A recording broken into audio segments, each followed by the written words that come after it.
Hello mga kasitaw, happy earnings at i-share ko lang sa inyo yung notification system update ni Sitaw. At mamayang madaling araw sa Pilipinas, 1 to 3 AM, mayroon po silang system maintenance mamaya. Baka maraming magtataka at hindi nila ma-open ang kanilang mga dashboard at maiinis sila kay Sitaw. Ito po yung dahilan.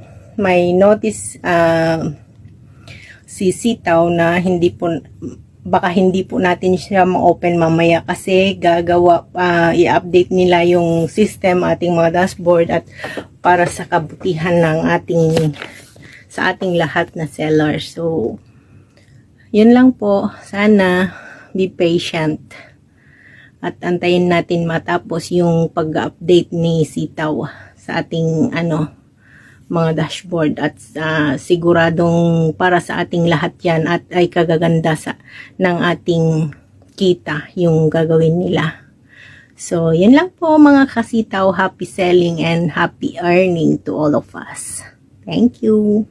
Follow for more videos.